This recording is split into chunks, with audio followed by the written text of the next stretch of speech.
neste momento também, para pensar que as pessoas que participam do seminário Repensando, né, que já é um seminário tradicional, estamos na 12ª edição, né, a professora Carla, a professora Ana Gouveia, que está fazendo suas pesquisas doutorais na UNB, né, sempre reiteram isso, né, é preciso a gente pensar que esses trabalhos devem ser convertidos, né, o mais imediatamente possível, em projetos para pós-graduação, seja para... Boa tarde a todos.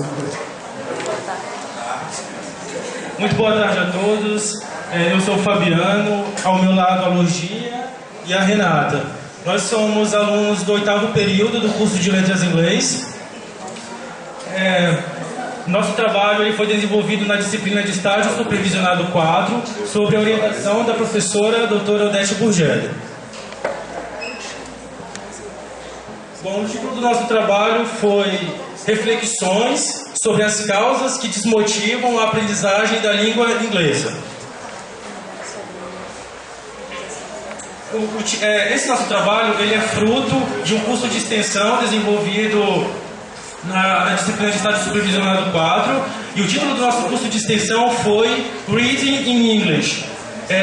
Esse curso foi desenvolvido por nós acadêmicos no período de 8 a 4 de julho de 2013, todos os dias, de segunda a sexta-feira, das 19 às 22 horas. O nosso público-alvo foram alunos com conhecimento básico de inglês, com idade entre 11 a 17 anos. E o programa utilizado nas aulas foram funções e expressões comunicativas, estratégias de leitura e interpretação de textos. Bom, o nosso curso, Reading in English, as aulas foram desenvolvidas a partir da abordagem comunicativa, ou seja, os alunos eles foram encorajados, né, a participar ativamente de todas as atividades, sendo eles responsáveis pela própria aprendizagem. Nós apenas dirigimos na construção do conhecimento. O curso, como eu já havia falado, foi voltado para alunos com conhecimento básico em inglês. Bom, nas nossas aulas foram usadas funções comunicativas, né, foram trabalhadas através de exemplos que os alunos praticavam em grupo, individualmente e em pares. A gramática esteve presente, porém não sendo o foco principal. A gramática ela foi usada de forma subsidiária, ou seja, quando surgia alguma dúvida de algum aluno, ela poderia ser usada para tirar aquela dúvida. Ao final, após as funções estudadas anteriormente, os alunos praticavam sua pronúncia através de vídeos e músicas. Como eu falei anteriormente, os alunos praticavam a função individualmente, em pares e em grupos. Após a prática, nós colocávamos vídeos ou músicas, né, para que eles pudessem treinar a pronúncia. Finalmente, os alunos criavam seus exemplos para em seguida dramatizar situações de comunicação na frente da sala. As frases praticadas e depois inseridas num contexto levaram o aluno a entender o conteúdo mais facilmente, porque nós não queríamos que simplesmente eles ficassem lá reproduzindo, né, uma função. Nós queríamos que fizesse algum sentido para eles aquilo, ou seja, depois de trabalhar, nós inseríamos aquela função dentro de um diálogo para ver como funcionava aquilo no dia a dia, no cotidiano. Nós temos aqui uma contribuição de Widdowson, né, que ele admite que a pessoa que domina uma língua estrangeira é aquela que conhece as maneiras como as orações são utilizadas para se conseguir efeito comunicativo. A interação comunicativa é parte fundamental para a assimilação das funções, porque trata-se da língua em uso. Nós utilizamos também textos autênticos em inglês, né? Textos também foram trabalhados nas nossas aulas, utilizando estratégias de leitura para que os alunos os compreendessem e interpretassem sem a utilização da tradução. Isso foi bem evidente nas nossas aulas, porque os alunos eles não ficavam presos na tradução. O nosso objetivo era que eles entendessem o contexto, o que estava acontecendo na situação, não que eles ficassem presos à tradução de palavra por palavra. Nós queríamos que eles entendessem do que se tratava o texto. Aqui nós temos uma contribuição de Verônica Torres, que afirma que o leitor competente não lê de forma linear, mas sim em busca do significado global daquilo que lê. Assim, de certo modo, ele cria o significado com base no seu conhecimento de língua e de mundo. Boa tarde. Vou falar sobre os objetivos gerais, né? Nosso projeto. Bom, proporcionar ao aluno uma reflexão de que a língua inglesa pode contribuir para o desenvolvimento da consciência crítica da realidade social da qual ele vive. Qual era o objetivo da gente? Que o aluno analisasse o ambiente que ele vive e refletisse que o inglês ele pode contribuir para a sua vida. Objetivos específicos: desenvolver a competência comunicativa através de atividades envolvendo expressão e produção oral, leitura e compreensão de textos. Promover o desenvolvimento de atividades voltadas para a produção oral e compreensão auditiva. Essa produção oral e compreensão auditiva, nós tivemos grande êxito através das provas orais, né? Eles foram super bem, ou seja, nós conseguimos captar, passar e ensinar o que foi proposto dentro do projeto. Colocar o aluno em contato com aspectos relacionados a diferentes culturas. Só de ele estar em uma aula de inglês, ele já está em contato com uma cultura diferente. Nós também tentamos passar outras culturas diferentes, usando o inglês através dos textos, né, que nós selecionamos também para inserir uma cultura diferente, através de países diferentes, né, e outras nacionalidades. Materiais e métodos. O curso de inglês foi destinado a um público com conhecimento básico da língua inglesa. Nós decidimos isso pelo fato que nós pensamos que seria muito difícil o aluno que não tivesse um conhecimento básico do inglês, né, de captar tudo que a gente tem para passar. Apesar do nosso curso ser básico, né, ele teria que ter um pouquinho do conhecimento de inglês, né, para facilitar. Apostila com diálogos, textos e exercícios selecionados da internet e livros didáticos. O nosso material que a gente usou, que nós usamos, na verdade foi um mosaico, né? Nós extraímos de vários lugares, né? Tentamos usar os melhores materiais, os melhores exercícios, os melhores textos, vídeos, né? Tudo isso para auxiliar o aluno no aprendizado.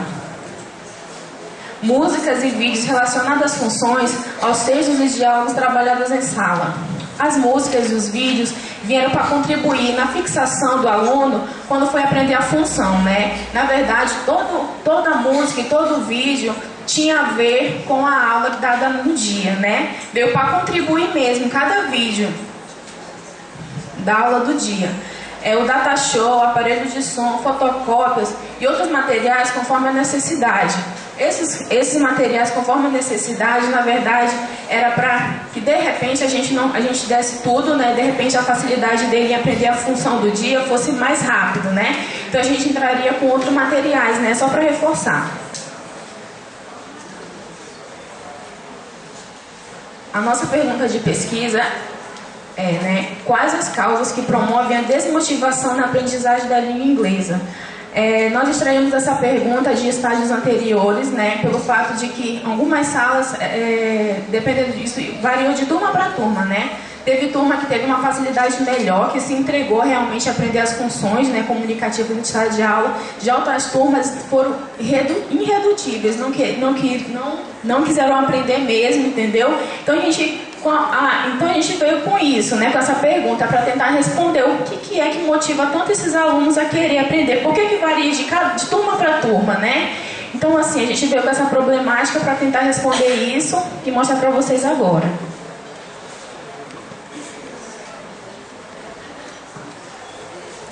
Boa tarde, gente. Não precisa dizer que eu estou nervosa, muito. A nossa pesquisa, nós iniciamos fazendo um questionário para 17 alunos, como nós já dissemos, que tinham conhecimento básico de inglês. Eram crianças de 11 a 17 anos. Tivemos até uma de 9 que não seguiu, mas era de 11 a 17 anos. Nosso instrumento de pesquisa foi um questionário com 10 questões abertas, versando sobre as causas que promovem a desmotivação na aprendizagem de língua inglesa. Nós selecionamos algumas perguntas para mostrar como que nós chegamos à resposta da nossa pergunta. Você acha importante aprender inglês nos dias atuais? Explique. 100% dos informantes disseram que o inglês é importante para viagens, trabalho, currículo, enfim, possibilidades de crescimento pessoal. Nenhum aluno respondeu que queria aprender inglês porque gosta, que era uma coisa que vinha de dentro. Você gosta de estudar língua inglesa na sua escola? Justifique sua resposta. 65% deles responderam que não gostam das aulas de inglês na escola, que são chatas e sempre estudam a mesma coisa. 35% responderam que gostam sem dar nenhuma explicação. Quais as atividades nas aulas de inglês que mais te motivam? 71% dos alunos pesquisados responderam que ficam motivados quando as aulas são mais animadas, mais dinâmicas, com músicas, filmes e brincadeiras.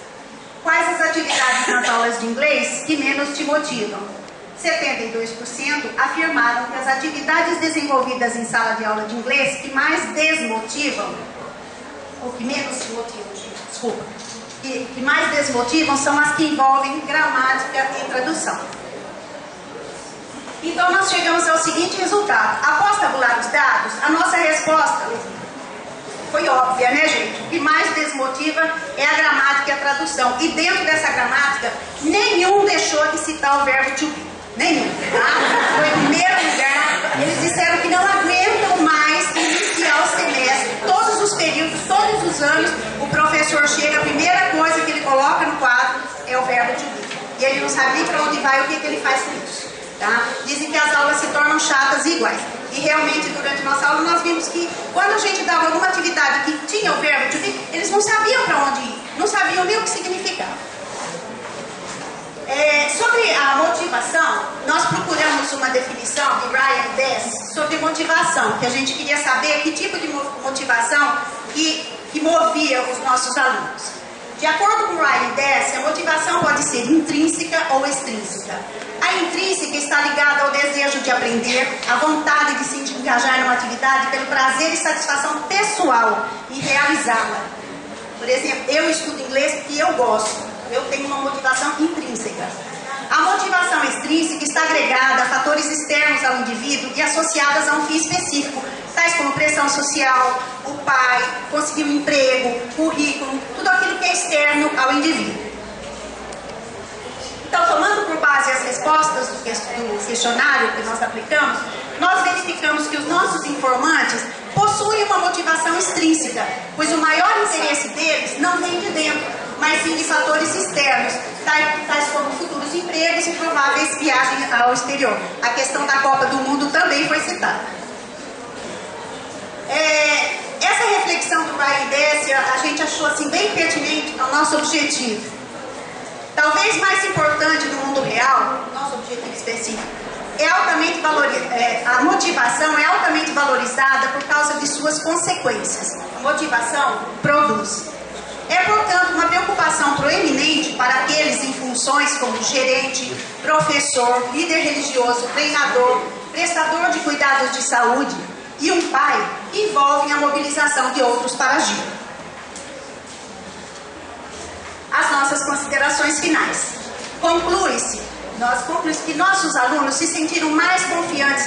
No decorrer do nosso curso, nós pretendíamos trabalhar a leitura, mas acabamos trabalhando a fala, porque eles adoravam falar, adoravam a abordagem comunicativa, gostaram muito do que nós trabalhamos, dos textos. Por exemplo, nós dávamos uma função básica, where are you from?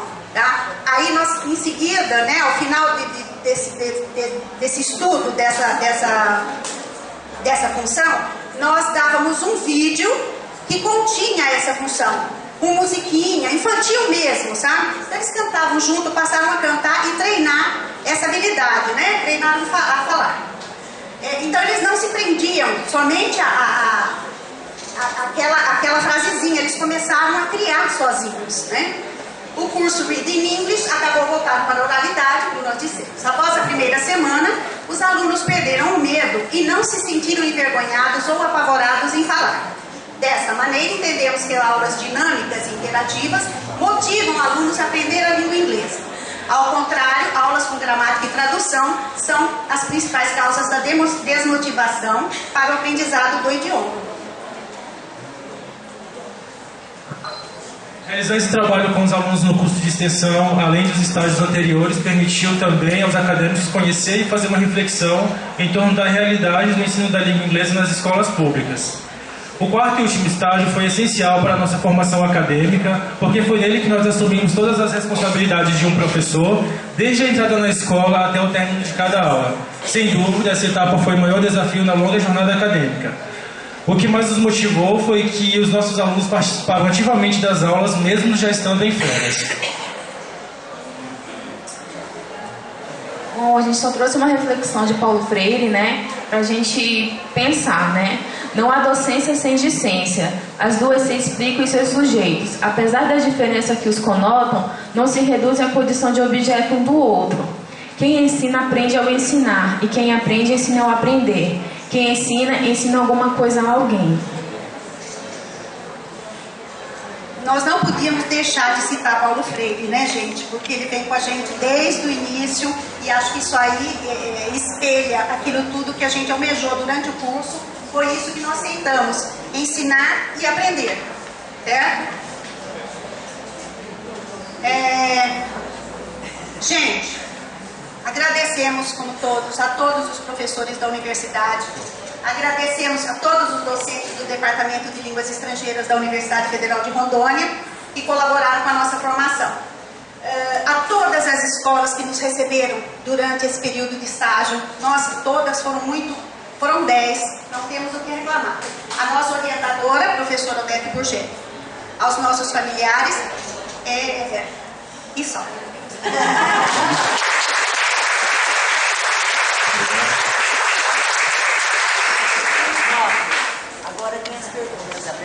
Certo.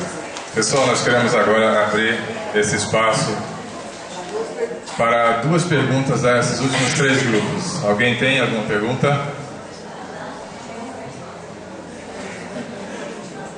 Ninguém formulou nenhuma? Tudo bem, então. Como você deu o exemplo do verbo to be, é uma coisa que a maioria que passou nessa situação, apesar que ainda acontece, essa questão do aluno caçar o verbo no verbo to be sai sem noção. Para vocês, que você futuros professores de inglês, o que motiva então para fazer essa mudança? Vai levar vai fazer que vocês vão trabalhar com eles para que eles evitem perder esse medo do verbo to be. Antes de vir para cá, eu falei com uma sobrinha minha que é professora de inglês e perguntei a ela o que ela achava que podia motivar um aluno para o inglês.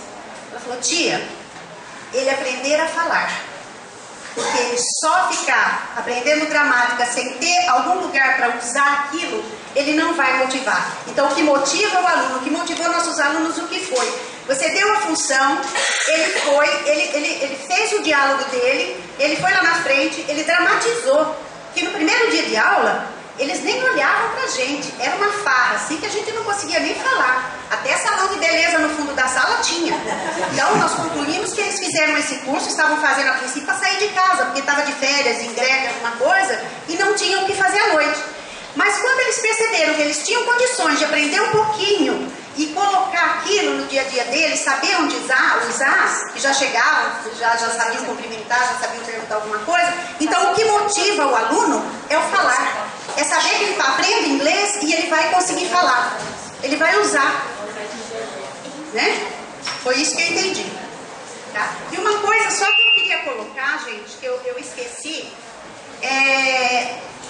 que os professores de inglês atualmente estão numa dificuldade muito... Eu até anotei para não esquecer.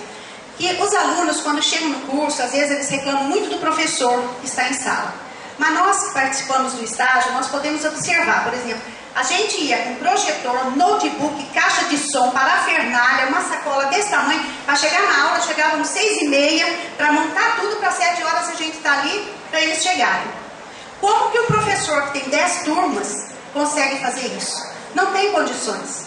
Né? As escolas, várias escolas têm laboratório, completo, tudo, mas é um laboratório para um monte de professor, para um monte de turma, né?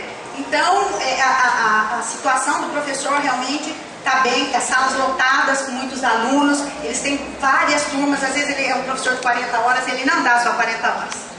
A gente sabe disso, certo? Então, na realidade, não é o professor que é ruim, não. Não é o professor que não se interessa, o que a gente percebeu. É a situação que coloca ele, né, de forma que ele não consegue fazer. Ele não tem jeito. Tá? Mais alguma, gente?